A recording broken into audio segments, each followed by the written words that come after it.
šunys ištaiso viską.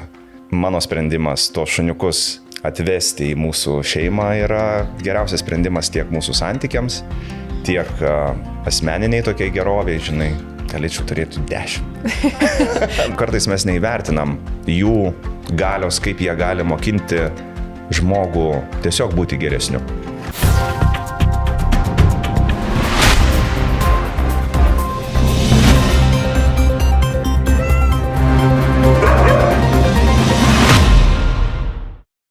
Sveiki visi, kurie mylite ir rūpinatės savo augintiniais. Su jumis aš, Laura, šunų elgsenos specialistė ir Keturkojų kronikos. Taip pat turime... Sveiki, aš esu Robertas, veterinarijos klinikos Begemotas įkūrėjas ir veterinarijos gydytojas.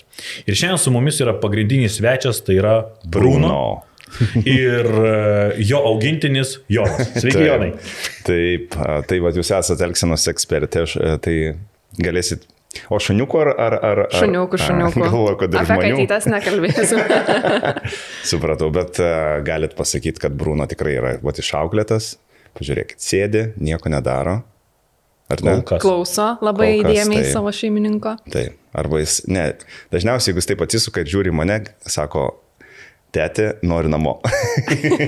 Ar jau viską pamačiau, ar jau galim važiuoti? Nori greičiau grįžti. Ar turi Bruno baimės jausmo kameroms? Kaip matot, žiūri tiesiai. Jis yra dalyvavęs, nežinau kiek renginių, turbūt daugiausiai, kaip čia pasakyti, kaip gyvūnas, kaip šuo, nes yra arenose ir visokiose ten privačiose šventėse, renginiuose, lypęs ant scenos. Aš su juo daug kur esu buvęs, aišku, ne per pagrindinį laiką, nes vis tiek ir garsas tada didelis, bet kai būna kokie nors soundcheckai, patikrinimai, tai jisai visą laiką kartu. O koks buvo pirmas kartas jo, kai jis pamatė visą tą masę žmonių, garsą ir nežinau, jisai toks, kameras? Jisai yra iš prieglaudos, buvo atrastas su sesė tokiam, nežinau, kaip pavadinti, kažkokiam savartinė, dar yra toks video, kur atsintė mum gerieji žmonės, kur atrado Bruniuką ir jo sesę, nuvežė į prieglaudą ir iš ten mes, taip jis atkeliavo, gal Sima pasakoja tą visą istoriją, bet turbūt iš prieglaudos šuniukai kažką jie tokio turi kitokio negu pirktiniai, bent jau, mes galim palyginti, nes turim ir... Po vieną kiekvieną. Jo, kiekvieną ir jisai turi kažkokį... Sunku nupasakot mums žmonėm tą charakterį, bet mes turbūt, žiūrėdami gyvūnus į šuniukus šiuo atveju, matome, galime sužmoginti jį, ar ne? Tai aš Bruno matau kaip žmogeliuką ir jo charakterio bruožus. Tai jis yra tikrai labai labai drąsus, labai geras ir toks atjaučiantis atrodo. Prie jo ne visada gali prieiti, jam nelabai patinka, kai tu glostai ten miluoji, žinai, ten per galvytę jisai toks, jam labiau patinka, kai tu glostai va čia, per kaklą. Ir jis dažnu atveju ateina pats, kai jam reikia dėmesio, meilės ir jis nori atsisėsti ir pažiūrėti, kas čia vyksta. Čia yra katino bruožas. Katinas ateina, kada tu nori, kad jį paglostum. Tai jisai tokio turi, palyginus su Lulu, ar ne, mūsų australo įvyganė, tai ten tai meilės reikalautoja.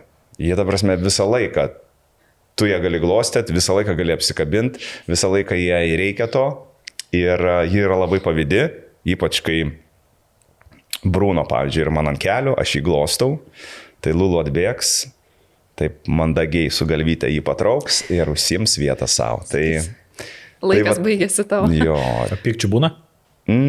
Pradžioj gal šiek tiek buvo, kol jie tenai susidėlioja savo kompasus, bet dabar pastaruoju metu kažkaip Bruno iš vis atrodo jai nusileidžia. Toks atrodo vyresnis brolis, kur, daryk, ką tau reikia, aš čia pabūsiu man ir taip gerai.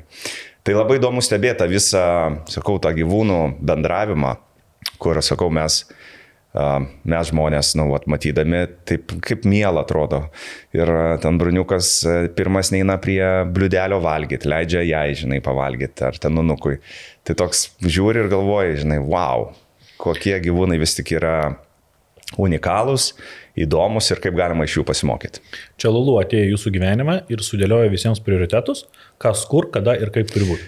Tai taip, tai turbūt tie šuniukai vieni, tie tokie alfa, kurie iš karto viską padaro pagal save. Jeigu dar šeimininkai užsileidžia ir mes esam gal tokie. Geri, mylintis savo šunis. Daug mylintis ir viską atrodo leidai ir paskui žiūri, kad tų problemyčių atsiranda jau kai kur. Tai su Bruno gal mažiausiai yra, nes jisai gerėtis, matot. Net nesakant, nori dabar meilės, atėjo ir Sako, dabar duokit. Dabar duokit man meilės. Sako, dabar duokit meilės. O tai gerai, kur ta romantika baigėsi? Buvo gražu ir tikrai socialinėse medijose dalinatės labai gražiais įspūdžiais ir akimirkomis su savo augintiniais. Keliaujat, veikiat į visokius projektus, įtraukėt savo gyvūnus, reiškia, jie dalyvauja jūsų. Tai kur judat jūs, tai ir gyvūnai iš paskos. Kur baigėsi ta romantika? Ar jinai tokia žavi išlieka ir realiame gyvenime? Žinot, kaip ir pa žmonės, romantika baigėsi, ne tai, kad baigėsi, ta prasme būna tokie etapai, ar ne, kai viskas labai labai fainiai, bet tuo pačiu yra tam tikri iššūkiai, ar ne. Tai Bruno, man didžiausias gal toks iššūkis yra, kai jisai važiuoja mašinoj, jam patinka labai važiuoti mašinoj, ir jam kažkas užeina, kai pamato, pavyzdžiui, kitus šuniukus per langą. Tai atrodo, tu jį laikyk, atrodo visiškai kitas šuo ir tu nieko negali padaryti. Tai tas irgi kartais erzina, nes tu vairuoji, susikaupęs ir jisai pradeda tenai sardytis. Lulu, pavyzdžiui, irgi gan reaguoja į aplinkinius šuniukus, gan taip labai stipriai, kartais net agresyviai. Tai kai, tarkim, važiuojam kur nors į kokį miestą, kur daugiau žmonių, tai reikia visą laiką taip mąstyti keliais žingsniais į priekį. Matyti žmonės, matyti, kas yra, kokie šuniukai. Nėra taip, kad tu galėtum paleisti ir esi 100% tikras, kad nieko nebus. Tai tokių turbūt, nežinau, gyvenimiškų ir kiekvienam turbūt šunų augintojui yra tos tokios problemytės, nebent jau nežinau, jeigu ten pats esi dresuotojas ir tą šuniuką jau taip išdresavai, kad jisai, nežinau, dalyvauja kažkur parodos ir panašiai, bet pas mus tai mes kažkaip taip paprastai, bet neprastai. Viskas šiaip gerai labai. Jeigu kalbam, kad yra tų kažkokių iššūkių gyvenimiškų, ar buvę dienų tie rožiniai akiniai, kai galvojat, kad įsigysit šuniuką ir bus tiesiog viskas sviestu patepta ir ar kadangi nebe pirmas šuo, buvo aišku, kad kiekvienas šuo yra skirtingas ir turintis savo kažkokių polinkių? Aš labai myliu šunis. Ta prasme, aš pats kartais savęs klausiu, kodėl, iš kur tas atsirado, bet grįžtant į vaikystę, tai mano senelis buvo medžiotojas ir jisai turėjo labai labai daug šunų. Ten narvuose jie būdavo ir man toks nuo pat mažų dienų yra tas ryšys su šuniukais. Kai buvo ten jau kokie gal 8-9 metai, ten tėvelį nupirko, ar ten kažkur atvežė kažkokį irgi panašų kaip bruniuką. Ir tie šuniukai keitėsi, jų daug buvo ir visą laiką tie šunys buvo šalia. Ir kai aš jau išėjau iš tėvų, kai jau pradėjau gyventi tą tokį nepriklausomą gyvenimą, atsirado Simutė mano kely ir mes jau pradėjom, kaip kurti šeimą. Tai pirmas mūsų ir buvo toks pasibandymas, sakom, reikia šuniuko. Tada buvo tas Maltos bišonas Nainė. Labas. Ir vėliau tie šuniukai tiesiog atsirado mano dėka. Aš ar ten per gimtadienį nupirkdavau ir taip 3 buvo Maltos bišoniukai. Tada atsirado Bruno ir tada atsirado per Asimos gimtadienį prieš 2 metus. Įgijau, iš tokio veislyno padovanojau Simutei australų viganį, nes jį kažkada buvo užsiminus, kad labai norėtų kažkokio panašaus. Reakcija buvo, nežinau, gal esat matę Instagrame, ten labai daug ir tų peržiūrų ir įvairiausių reakcijų, bet čia tikriausiai ne tik Simos, bet ir visuomenės, nes, sakai, vis dovanoji šunis. Kaip šita tema persiskleidė pas jūs namuose ir tiek kartų kartoja visi, sako, nedovanokit gyvūnų ten savo vaikams, tėvams ir taip toliau. Kaip čia paslydai, ar tiesiog tavo atrodo natūralu? Ne, man yra didžiulė meilė. Sima irgi labai labai myli šuniukus. Ta prasme, mes esam apsėsti jų buvimu ir nebūtinai savo tu tiesiog kažkur eini gatvėje, pamatai, aš visą laiką atkreipiu dėmesį į šunis, visą laiką. Ar tai būtų didelis ar mažas, nesvarbu kokia veislė. Ir sakau, tas pastebėjimas turbūt yra dėl to, kad jisai susiformavo vaikystėje, arba tiesiog, vieniem labai patinka, kitiem gal mažiau patinka. Turi lygą, vadinasi. Turiu tą tokią lygą ir aš galvoju, kad visą gyvenimą, vis tiek, kad ir kaip gaila bebūtų, bet dėjo šuniukai su mumis kiek, 10, maks 15 metų. Nors galėčiau viską atiduoti, kad Bruno, pavyzdžiui, gyventų su manim ten kiek ir, pasvajokim, ten 8-5 metai, ar ne. Bet taip nėra ir tai va ta didžiulė meilė, ji ir duoda tą tokį keistus sprendimus kartais, ar ne, nelogiškus, kam reikėjo ir panašiai. Bet kad ir kaip būtų kartais sunku, kad ir kiek atrodo ir nervų kainuoja kartais, ar ne, ir panašiai, vis tiek jų buvimas šalia, jų meilė, jų tiesiog turėjimas ir buvimas kartu, man duoda žymiai daugiau, mums duoda žymiai daugiau, negu būtumėm ten visiškai vieni. Simona minėjo, kai pamatė šunį, Lulu, kai padovanojo jai, tai pirmas žingsnis ir galvoju, kas pas jai susidarė, tai yra atmetimo reakcija. Taip, visiškai. Kaip tu reagavai šitą dalyką?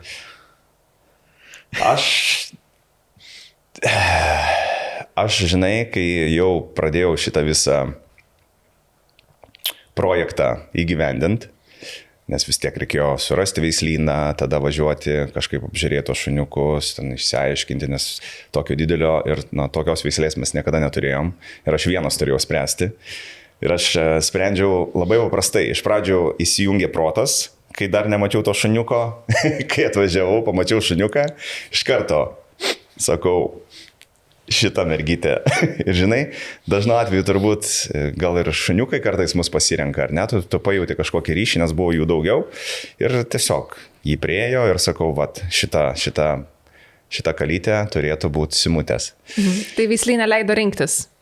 Jo, ten buvo keli belikę, bet išsirinkau. Ir tada buvo projektas nuvežti tą dovanėlę į pajūrį. Tai tie veisėjai sutartą dieną, per Simos gimtadienį atvežė, aš ten ant skambučio laukiau, žinai, tada Ignas, mano kolega, sakau, nufilmuok, gražią akimirką, žinai, kaip Instagram'e, sakau, būna, kur ten padovanoji, apsiverkia iš laimės, žinai, ten džiaugiasi, sakau, tikrai čia tai bus. Ir paskui pagalvoju, o jeigu ne?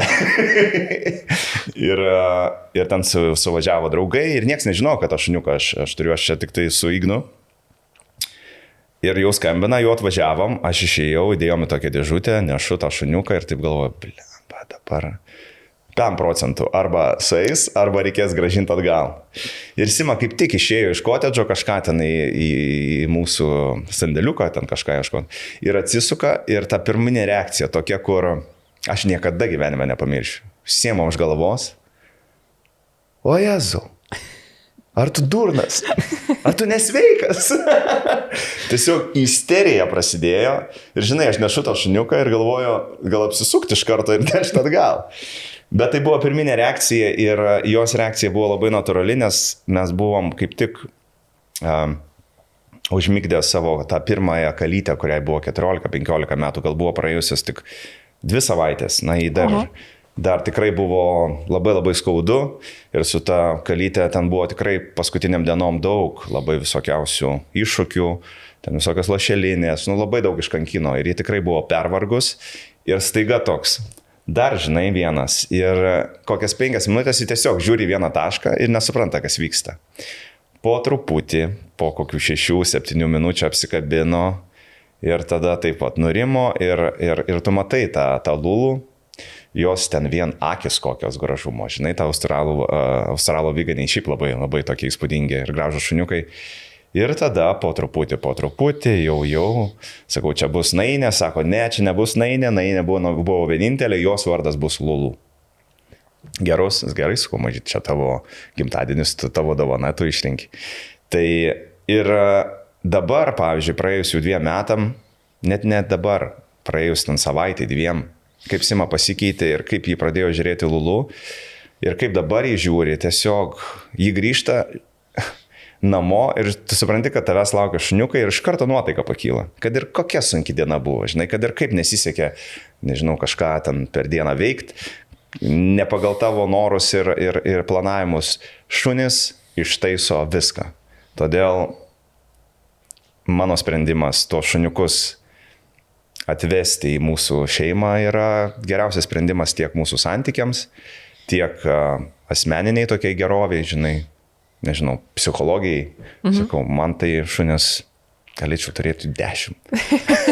Bet ne, mane turiu, aš daugiau Tai čia gerai, kad puikiai pažįsti savo žmoną ir save ir aiškiai suvoki tą atsakomybę, nes tiesiog labai, aš kaip esu girdėjus, tiesiog, kadangi prieglaudai dirbu, tai labai daug baisių istorijų, kaip yra dovanojami gyvūnai ir kaip žmonės iš tikrųjų, bet ir po to pirmos atmetimo reakcijos ir nebeprisijaukia. Tai tas būna daug sudėtingesnis. Čia Simona labai viskas gražiai sukrito. Lygiai taip pat kaip aš myli ir tas pratinimasis buvo su pirmaisiais šuniukais.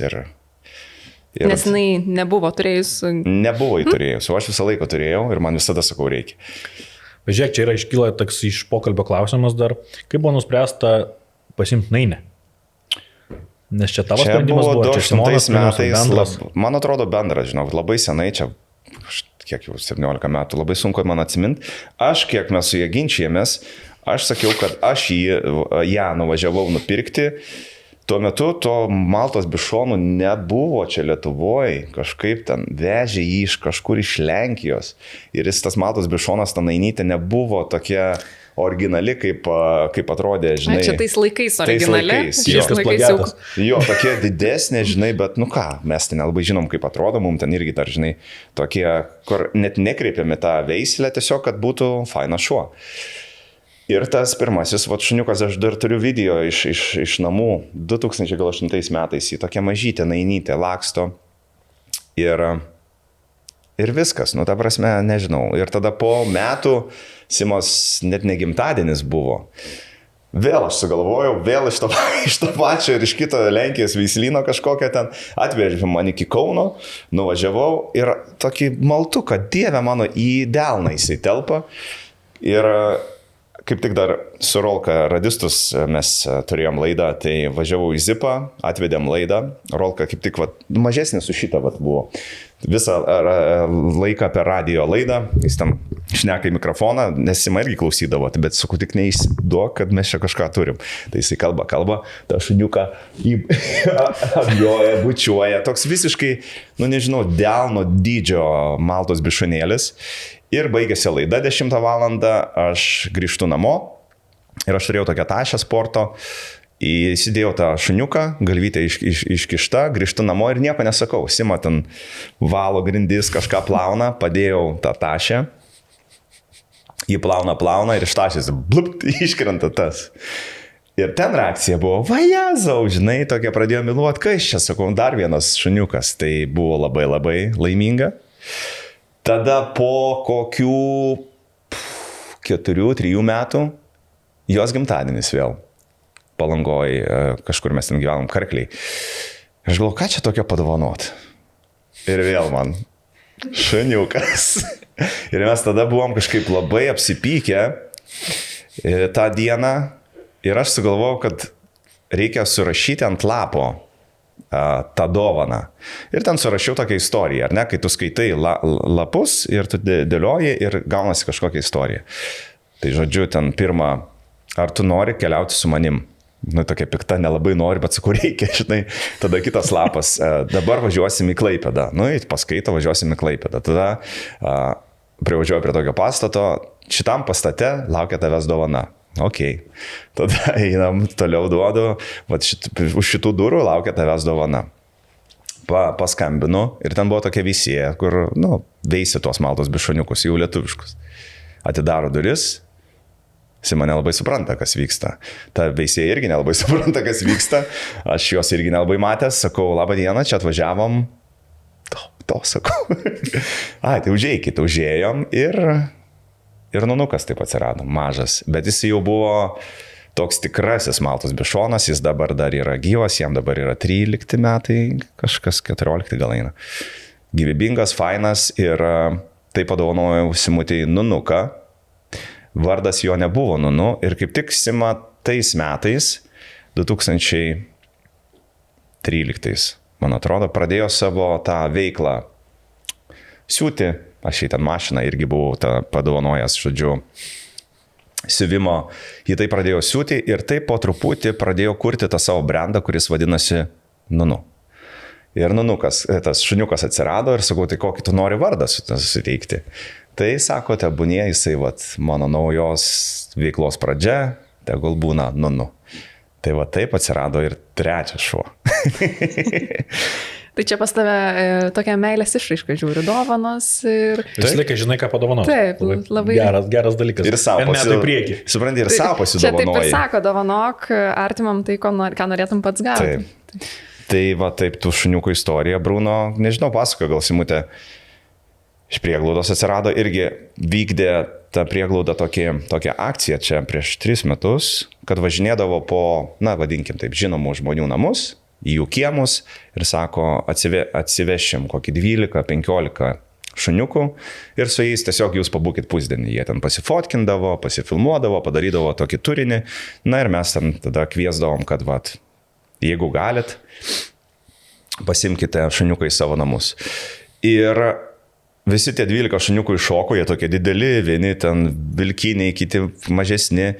Ir šitas bruniukas, jisai paskutinis, blumpt, iškrito iš mašinos. Sakau, kas čia toks? Ai, sako, čia liko vieną sesę pasiėmė kauniečiai, o jisai sako, liko, rastas buvo kažkur ten Savartinė.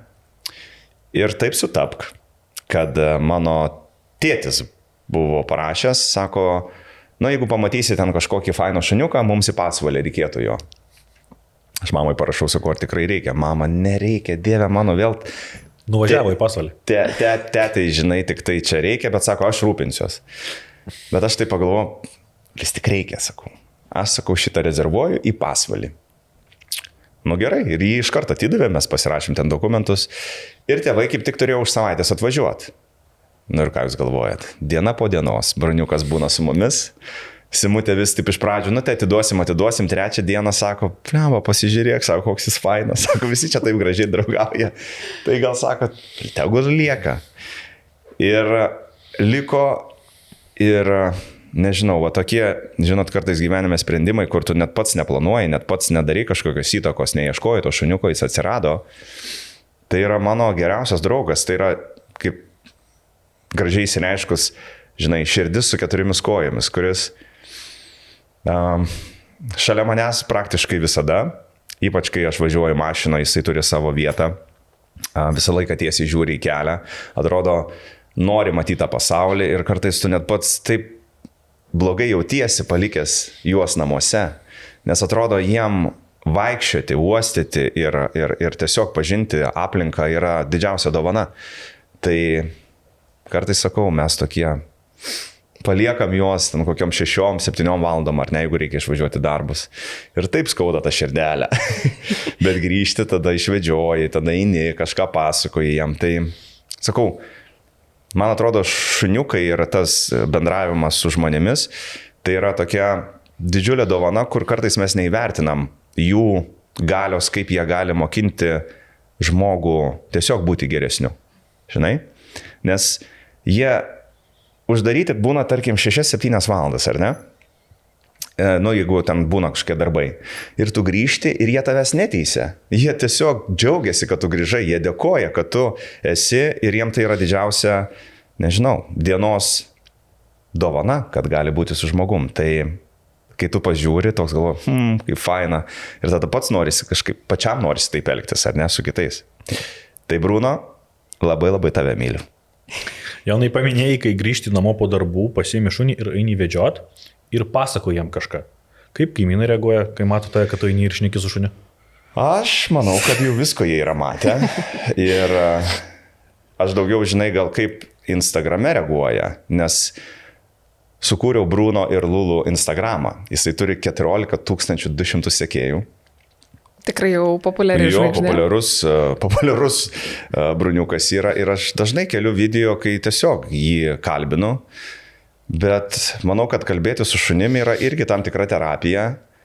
Aš nemanau, kad jie supranta, bet aš galvoju, kad jisai supranta ir man pačiam faina išsipasakoti, ypač kai važiuoju mašiną. Jisai, sakau, labai tokia...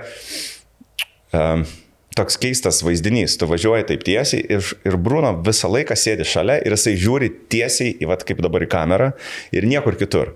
Nu ir važiuoju ir aš jam pasakoju, pavyzdžiui, nežinau, vat, nusprendžiau daryti savo areną. Bruno, ką tu galvoji? Jis taip atsisuka, ką galvoji? Nežinau, ką galvoji, žinai. Va dabar važiuosim, sakau, Bruno, į renginį, reikės pabūti 2-3 valandas, biškutį kažkur ir viskas. Nu ir jisai pasižiūri, tave atrodo, kad susikalbam.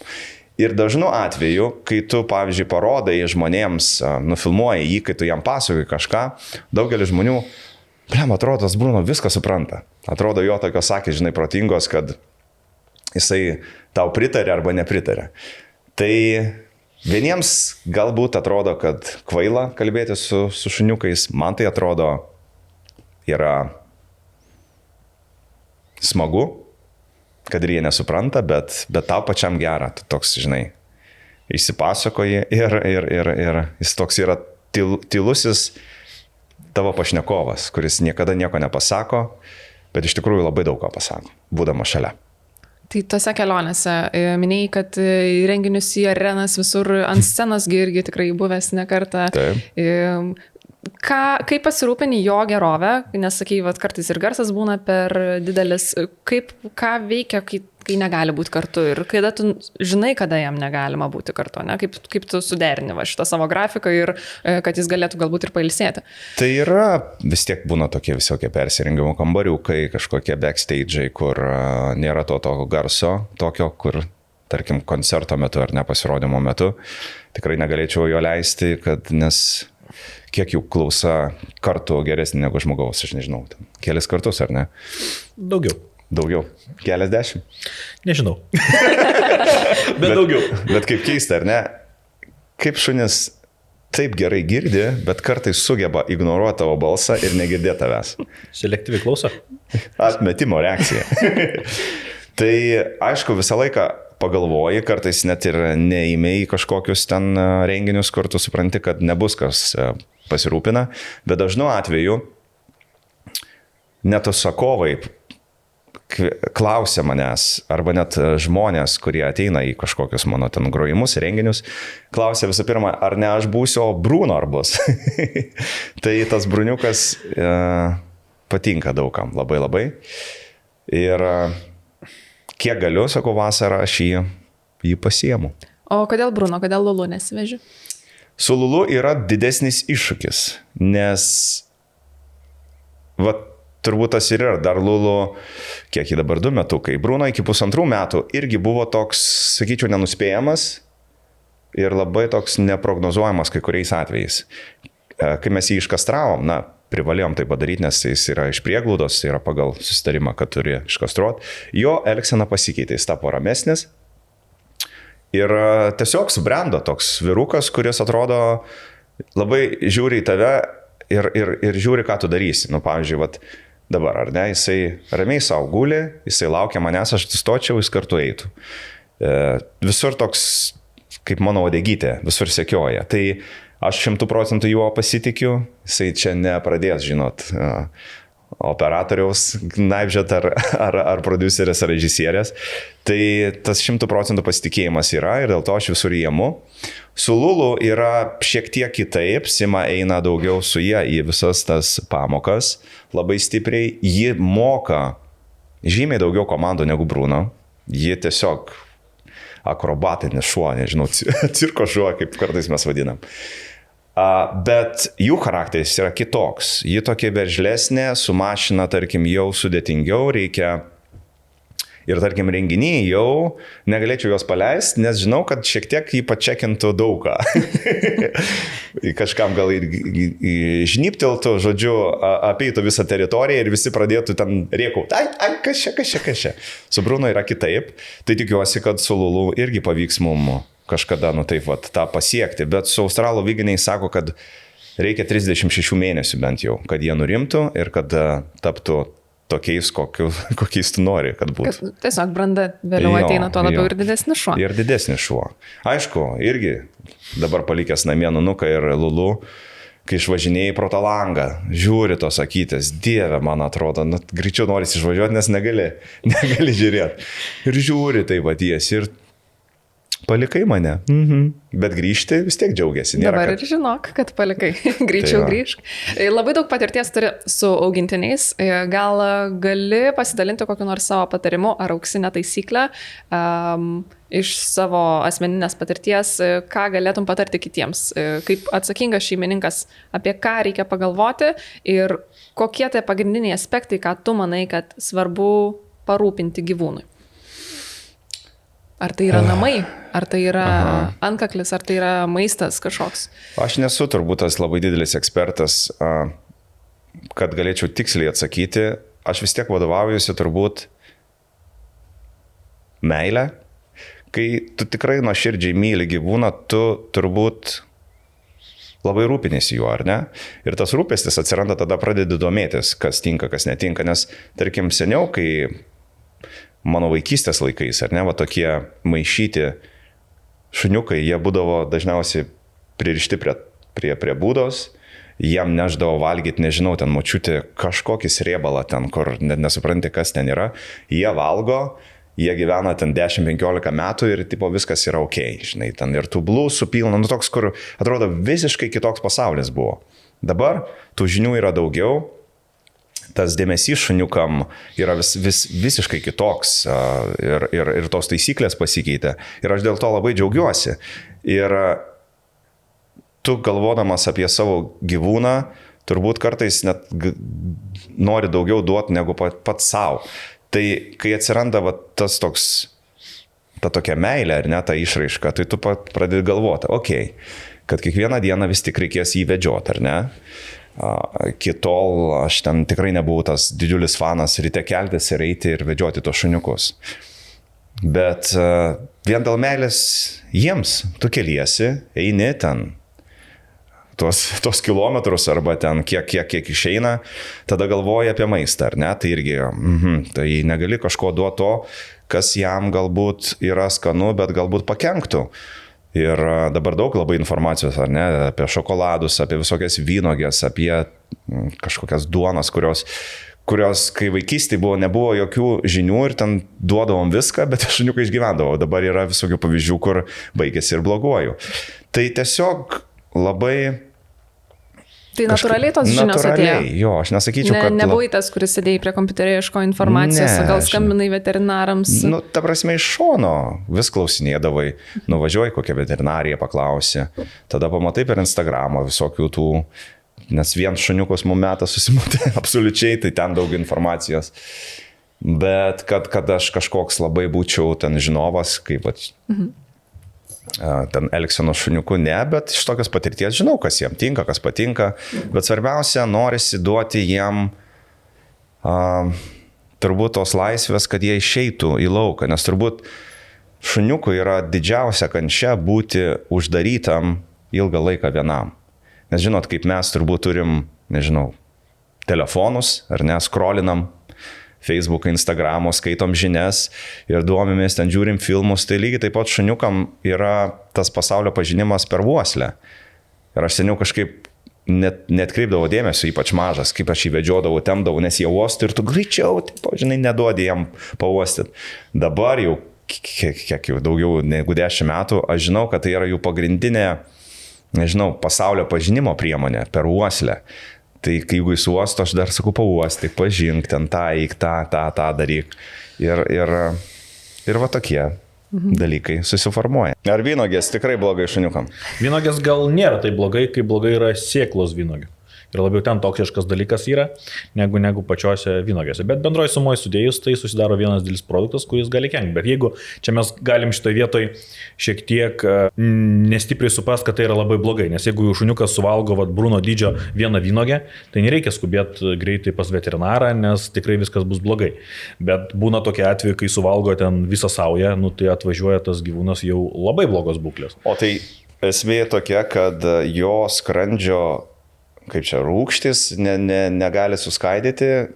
Kame? Aš visą laiką galvodavau, atrodo, jisai kaip aš, nu tai ką, turi skrandį ar ne, tipo viskas virškina, nu kuo skiriasi galų galia šuo nuo žmogaus skrandžio? Kokie? Skrandžių niekas nesikeičia, viskas yra tas pats, kaip identiškai, bet yra toleravimas. Pavyzdžiui, kaip žmogus gali netoleruoti laktozės. Ne? Vienas toleruoja, kitas netoleruoja. Gyvūnai netoleruoja laktozės. Tiesiog taip yra priimta.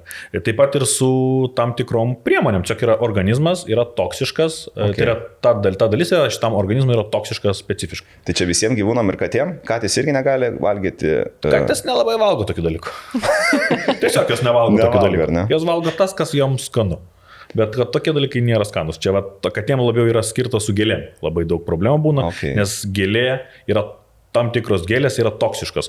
Kad dabar tiek daug to aplink mes turim čia gėlių, tai yra įvairovė ir tu net pats nežinai, ar tai yra toksiška ar netoksiška, bet sužino, ateina pas tave šeimininkas, sako kažkas negerai katei, kad nevalgo vemę ir pradedi klausinėti pirmą, kokių gėlių turit namuose. Ką turit, kas naujo atsirado, nes labai dažnas dalykas tai būna per kovo 8, tai yra tulpės, o tulpės yra toksiškos katėm.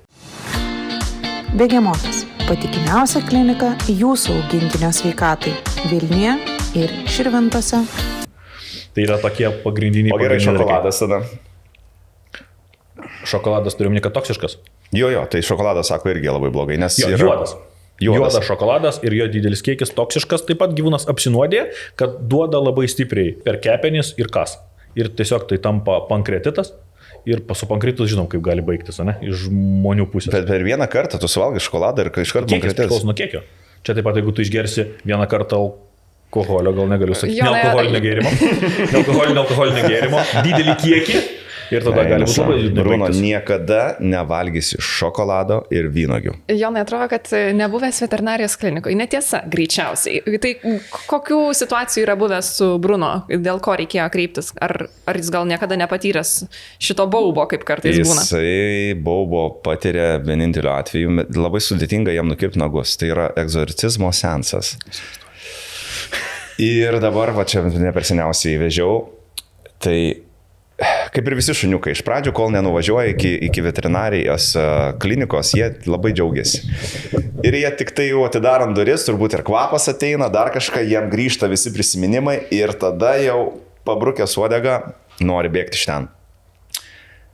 Aš jį visą laiką atiduodu į svetimas rankas, bet jisai dabar jau irgi išmoko, prie manęs prisiglaudžia ir prašo, kad tipo netiduočiau ir bandau atiduoti jau veterinarijos gydytojui, tai jisai pradeda urgzti, šiepti dantis, bet jisai niekada nekastų. Žinau, kad nekastų, jis tiesiog rodo savo tą tokį.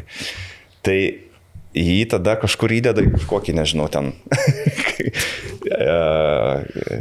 tramdomą maišą, uždeda ant snukiuką, nors nereikia, sakau, bet vis tiek, kai nepažįsta. Ir tada girdžiu tik tai jau uždarų durų, kaip jisai visais balsais bando pamokyti, kad negalima lyst prie jo nagų.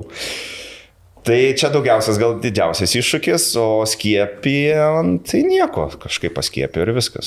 Gal didžiausias, ne iššūkis, o toks išgastis buvo, gal Simutė pasakojo, kai vieną dieną aš jį norėjau vedžioti ir jisai išbėgo į lauką, po kokių 3 minučių atbėga ir bėga putos iš burnos, iš snukučio.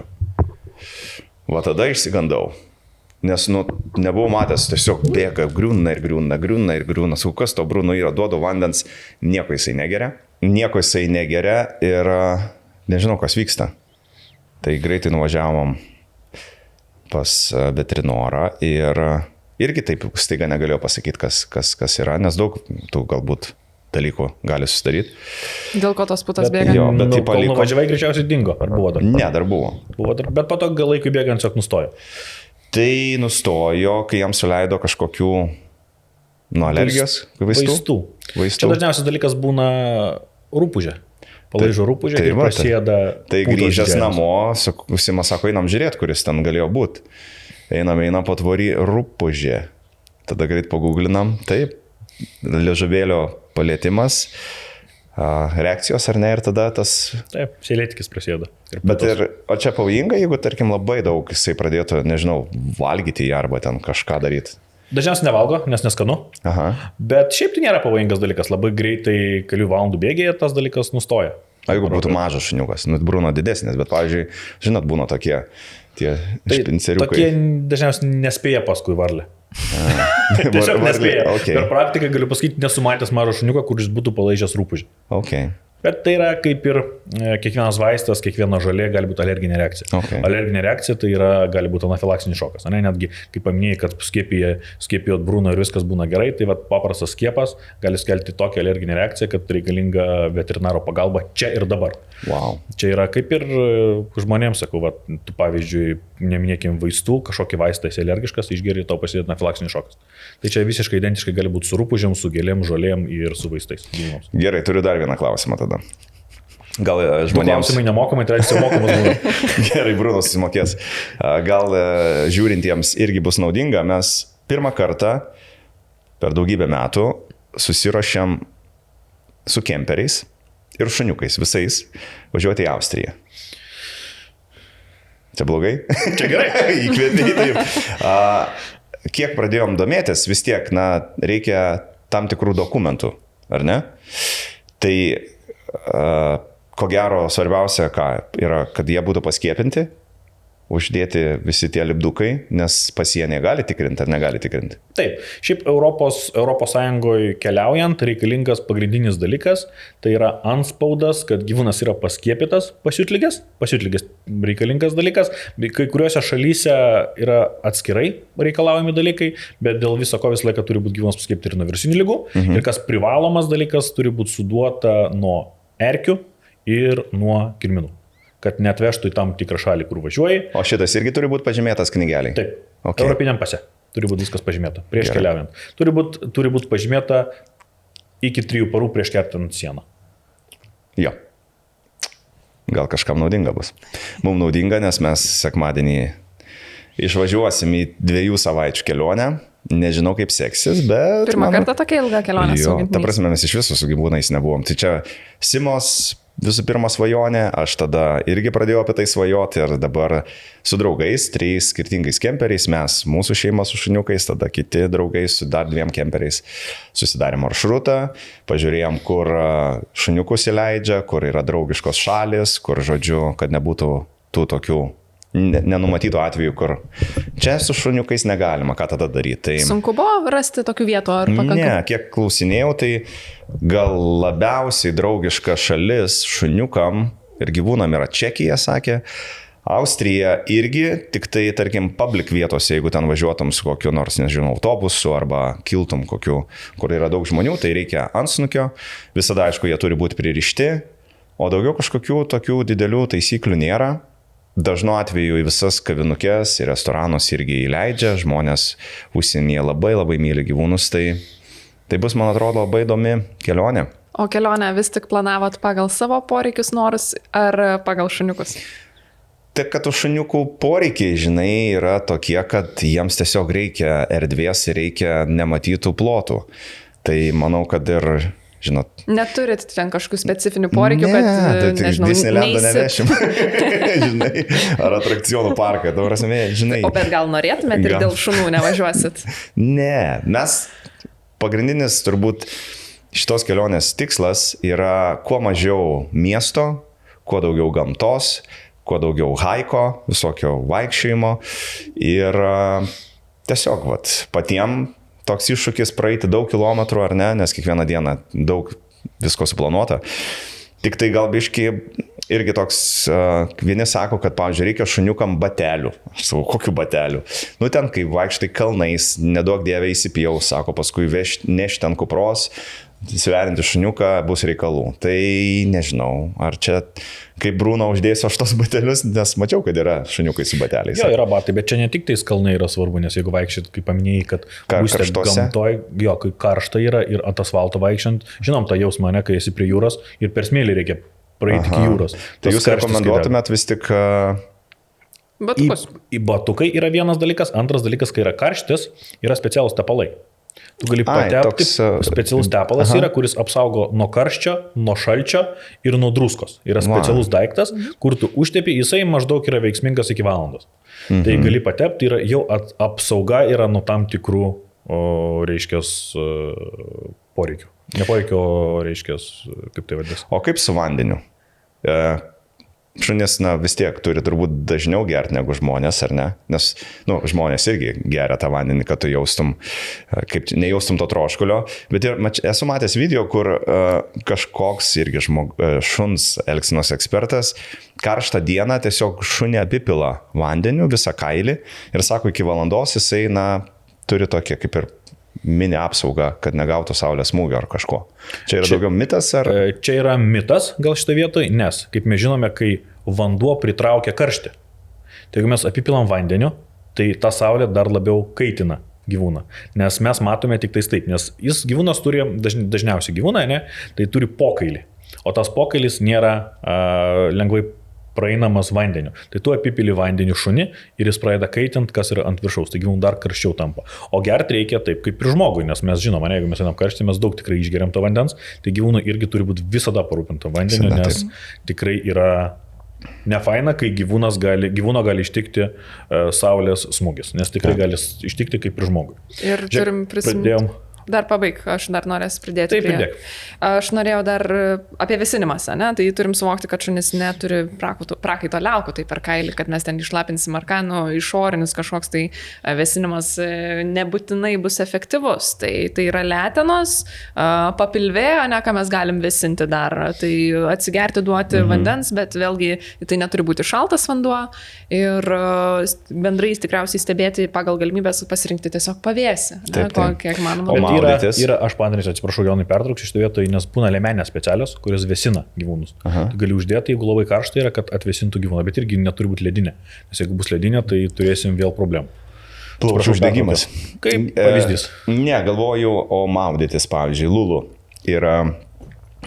Žinau, praeitam gyvenime gal buvo plaukikė kokia. Ta prasme, į vanduo yra viskas, į nerį tiesiog, išsibėgėja ir šoka į vandenį. Maudytis šuniukui, iš esmės, šiaip nieko kaip ir blogo. Ne. Priklauso, nebent ten vandens telkiniai kažkokie užsistovėję, užrūgę, ten pavasarinis žydėjimas gali būti neaktualus. Man tokia yra kartais panika, kai aš matau, kai iššoka į vandenį, ar jį tikrai išplauks, nes...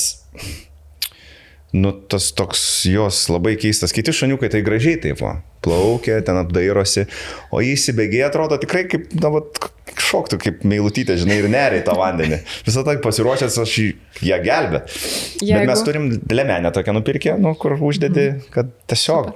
Bet šiaip, ar gali šuo paskęsti?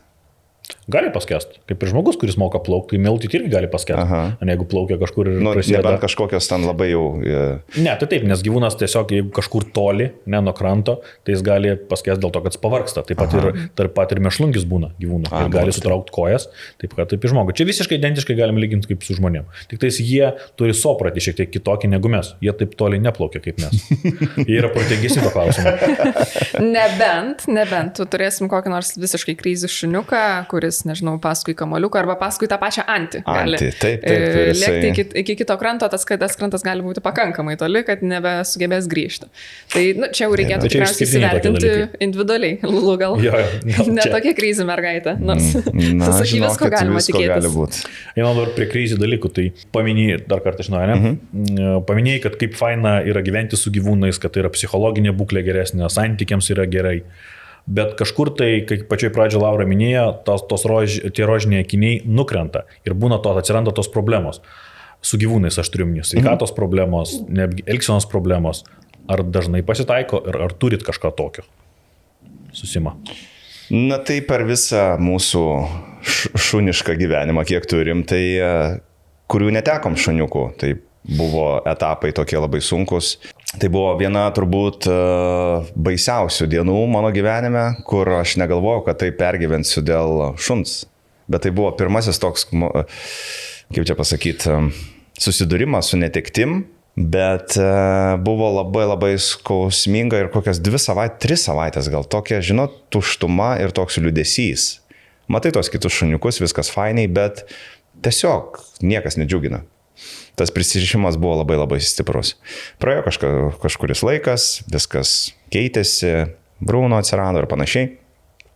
Tada Nainės atėjo laikas, ar ne, kurie buvo 14 metų. Radom gumbą jai kojytei. irgi prasidėjo ten pusės metų gydymai. Iš pradžio atrodo kaip ir nieko, gyvybinga ir tokia kaip keista, jau tiek daug metų, bet jau tokie visą laiką dar nepasakytum, kad jai tiek daug metų. Bet viskas tai pradėjo krist ir galų gale paskutinės dienos buvo toj klinikoje ir ryte paskambinau į kliniką ir sako, rezultatai prastėja, sako, nėra prasmės laikyti. Bruno, palauk biškutį, atik čia. Tik. Gerai, pabūk. Ir atsisveikinimas su ja buvo irgi labai toks skausmingas, kaip ir turbūt visiems, kurie turi gyvūnus ir supranta tą užmigdymo, tą seansą, kaip jisai vadinasi man. Bet buvo tokia kitokia savijauta negu praradimas Maltuko, nes matėm, kaip Nainė jau gesta. Ta prasme, jau tiesiog atrodo iš akių, paleiskit mane, ačiū už nuostabų gyvenimą, aš jau tikrai noriu išeiti. Ir ta procedūra tokia irgi man pasirodė labai humaniška, ten suleidžia turbūt visų pirma migdomųjų, tada tu su to šuniuku pabūni, 10-15 minučių atsisveikini, tada jeigu nori, gali būti toj jo užmigdymo procedūroje, tai mes atsisakėm ir išėjom, atsisveikinom ir toks liko gražus prisiminimas, kad ji užmigo tiesiog, nuėjo miegoti. Tai kad ir kaip, sakau, norėčiau, broniukai, kad tu gyventum su manim iki žilos senatvės, žinau, kad taip nebus ir su tuo reikia susitaikyti ir turbūt labai vertinti tą kiekvieną dieną, kol jie yra dar sveiki, jauni ir jiems suteikti, tiesiog, išeiti ilgiau su juo lauke pasivaikščioti. Duoti jam pasiuostinėti, duoti pažinti ir palepinti. Tai turbūt įpareigoja, nes, galų gale ir mes išeisim, bet tik mums duota šiek tiek daugiau laiko. Tai tie tokie šuniukai yra. Šeimininkams, kuriam užžiūri, labai gerą pastabą davei, kai tu matei, kaip tavo šuniukas Nainė po truputį gesta ir supranti, kad jau viskas, jinai prašosi, kad būtų paleista. Tai aš visą laiką pabrėžiu šeimininkams tą dalyką, kad ateina momentas, kai šuo nusipelnė išeiti garbingai. Nes jeigu gyvūnas gyvena dėl to, kad tu nori, kad jisai gyventų, tai yra gyvūno kančia. Taip. Tai tas momentas labai svarbus yra su juo atsveikinti laiku, kad jisai ir tavo pasąmonėje lieka taip, kad gyvūnas tiesiog užmigo ir aš ją prisimenu kaip laimingą, džiaugsmingą, kurie teikia man daug malonumo gyvūnas ir jinai išėjo irgi garbingai. Tai čia toks mūsų žiūrovams yra labai svarbi žinutė iš Jono. Šitą vietą. Tik sunku kartais su tuo sutaikyti ir paleisti ir vis dar galvoju, gal dar. Bet manau, šiais laikais, ypač turbūt tyrimai, ar ne, kaip reikia protų vadovautis, nebe jausmais. Ir turbūt, veterinarijos klinikos gydytojai turbūt, turi tai pasakyti, kad, žiūrėkit, rezultatai kraujo ten ir panašiai, jai tikrai skauda, arba jam skauda. Jo, bet čia veterinaras gali pasakyti, bet jis niekada negali priimti sprendimą už tave. Tai taip. Čia yra svarbiausias momentas, kad šeimininkas turi girdėti, kas jam yra sakoma. Nes ne visą laiką mes vadovaujamės tuo momentu protu, nes yra jausmai. Tai čia mūsų gyvenimo dalis irgi, nuo to niekur nepabėgsi. Taip. Bet Bruniukas dar nesiruošia. Taip, nebaikim tokia liūdna gaida. Bruniukai, dar tu su manim pabūsi kokį 15 metų. Dabar vis tiek nusimato atostogos, linksmybės. Tai palinkėsim Bruno pačių geriausių atostogų su šeimyna. Sklandžių atostogų tau, Jonai, su tavo šuniukais. Su Lulu ir Nunuku ir su Simute. Taip, kad nebūtų per daug, kad nebūtų per mažai ten tų kilometrų nueita ir svarbiausia, kad tų įspūdžių geriausių būtų susirinkta.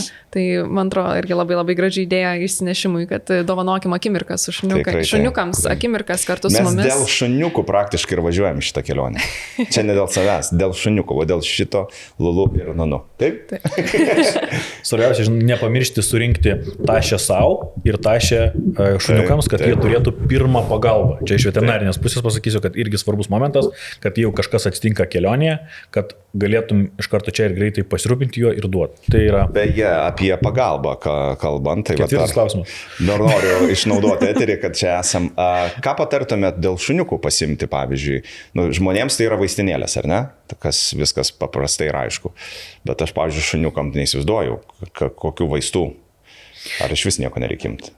Nieko nereikia, yra negerai, negeras mąstymas, jeigu mes pasiėmėm savo. Čia yra turi atsižvelgti į gyvūną, koks jis yra pas tave. Jeigu mes turim polinkį, vat, kai gyvūnai lulų, sakai, važiuoja ir kažkur bando pult, ane, tai mes žinom, kad negali susižaloti. Jeigu susižalotų, automatiškai mes turim tvarstyti turėti, kad tą dalyką sutvarstyti iki to momento, kur nuvažiuoti. Okay. Sekantis dalykas, jeigu mes matome ir žinome, kad gyvūnas ilgai važiuojant mašinai, jį pradeda pykinti. Ne? Tai tada mes turime turėti vaistų, kurie sustabdo mūsų gyvūno pykinimą. Okay. Antras, trečias dalykas, jau gal pamečiau skaičių, iki 3 moku skaičiuoti, tai viduriavimas. Nuo karščio gali prasidėti viduriavimai. Okay. Tai būtinos tabletės arba pastos dėl viduriavimo. Ir sekantis dalykai tai būna tokios pačios vaistinėlės gyvūnams kaip ir žmonėms. Bet iš tikrųjų tose vaistinėlėse yra viskas tas pats, kas ir žmonėms. Ir reikia pasipildyti alergijos lygiai taip pat, ne? Nežinau, biteikas kas nors, kad turėtumėt. Nes problema su kelionėm dažniausiai būna ta, jog nėra galimybės greitai pasiekti pagalbos. Taip. Tai jeigu būsit pasiruošę patys, būsit tiesiog nereikės panikuoti. Man atrodo, tas svarbiausia saugumas keliaujant, kad nekeltume papildomos panikos, nes jeigu gyvūnui blogai ir mes irgi nežinom, kur dėtis, ką daryti, tai labai gerus patarimus davėt čia prieš kelionę. Ačiū Jums labai. Tai ką, man atrodo, išleisim jau tikrai Bruno į kelionę, nes jau nekantrauja ir sako, kada važiuosim. Nenori pasakyti kažką? Gerai, važiuosim. Robertai, gal tu dar turi kaip visą laiką paskutinę kokią natą? Lai man smagu, kai tu pridedi. Jo, ačiū mūsų rėmėjams, norim pasakyti, kad remia mūsų laidą ir mūsų rėmėjai turi Jonui ir Bruno dovaną, tai yra Hills dovana šeimininkui ir jo augintiniui. Ačiū. Ačiū labai. Bruno, žiūrėk dovanėlių. Šok, pažiūrėk, ką gavai. Ačiū labai žiūrėjusiems. Sekite kitas mūsų Keturkojų kronikų laidas, nes pasimatysime netrukus. Iki. Ate.